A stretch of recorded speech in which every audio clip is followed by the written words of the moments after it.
Welcome, my name is Nick. This is Nick's Fort. I do filmmaking tutorials, so if you are new here, you can subscribe below if you dig it.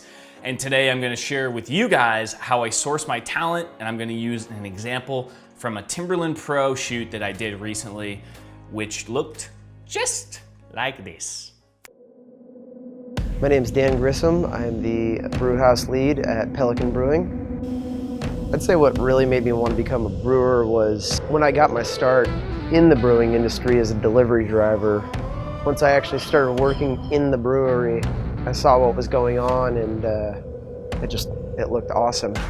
My days change all the time. It was pretty stressful physically and mentally. You could be climbing ladders, running up and down stairs, carrying grain bags. If you don't have the right gear in the brewery, I mean, you'll find out fast. The biggest thing for me is pants, because it's the thing that just seems to take the most abuse. So I look for, can it hold all my tools that I need for the day? You know, is it thick?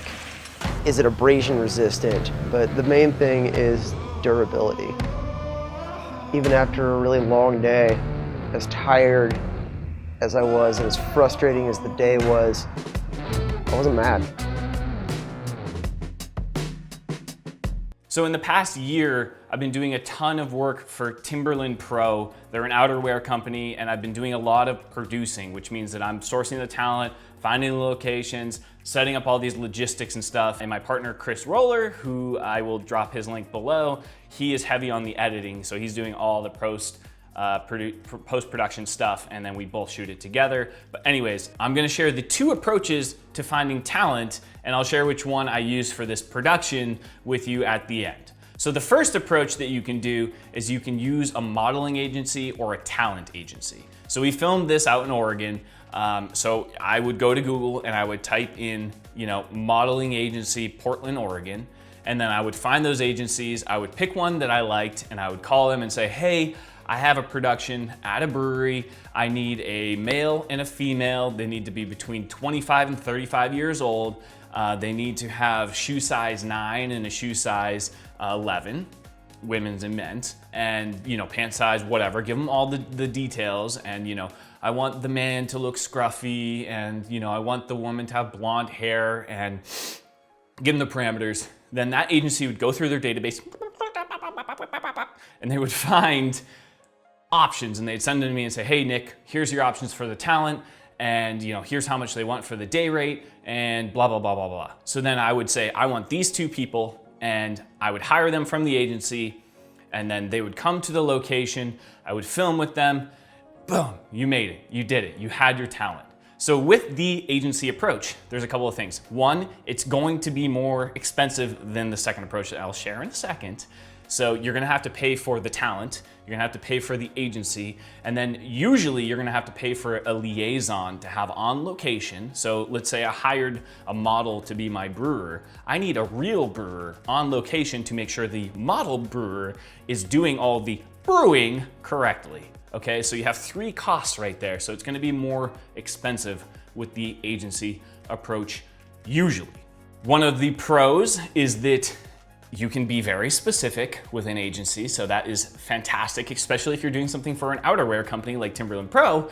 I needed to have the specific sizes meet we only have shoe size 9, okay? So we need a shoe size 9 female. That's what it has to be. So that is a very nice pro of a modeling agency. Another pro is that sometimes with an agency, you can find talent that is really good at acting, and you can give them direction and they just do a fantastic job at acting.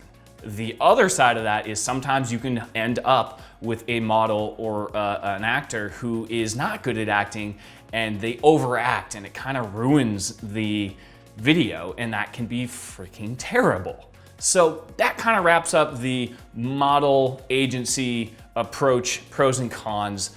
And now the second approach. The second approach is using real people. So in this case, I would have called the brewery that we worked with, which was Pelican Brewing, and said, hey, we're doing this collaboration. We need to film some brewers for the collaboration. Do you want to ask your roster of brewers and find out if anyone would be down to model for Timberland Pro for this project? And so they go out and they say, here's what we're doing. Would you want to do that? You know, they're gonna pay you, they're gonna give you free gear, free swag, and you get to, you know, have beautiful content created of you doing your craft. And if they say yes, we'd say, okay, cool, here are the sizes that we have to work with. Make sure, you know, we can find a brewer that fits into these clothes size, shoe size, whatever. And then assuming that works out, you're gonna go to the brewery and you're gonna film with the actual brewers and you're gonna use them as your models, and then boom, you have your content. So using real people has some pros and cons also. One of the pros is it's probably gonna be a lot cheaper when it comes to the cost of the talent. So you don't have to pay for an agency. A lot of models are expensive because that is their career, versus a real person is, you know, they have another job. You give them some money and they're gonna say, wow, this is fantastic. I'm gonna have high quality images taken of me doing my craft and I got paid some money. That's sweet. So you can save some money.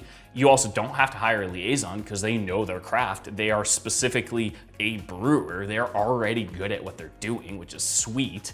Additionally, sometimes your talent, in this case, if they're real people, are gonna be really excited about the opportunity. So they're gonna bring this like awesome energy that's just authentic. You're gonna get this authentic, real, genuine vibe out of them. One of the cons potentially is that if, as the director, you're gonna have to really know how to work with real people and get them to do what you want to do. So it's not like you're telling an actor to do something and they're gonna interpret that and then do it. You have to figure out the nuances of directing real people in their real environment. So in this example, you have the brewery and you might tell the brewers, you might say, let's film you when you're actually brewing, because that's what we need you to do. And you film doing it, and this is really nice for doc style stuff, which is the majority of the stuff I do. And you film them actually doing the actions, and then you might have them repeat it, but you know what it's supposed to look like. And you might position them different or something like that a little bit, but you're gonna get that authenticity by having them do the craft in the real way, which I think is fantastic. All right, so the moment you've all been waiting for. What approach did Nick use for the talent in the brewery video? Pause it, pause the video. Wait, hold on, don't pause it yet.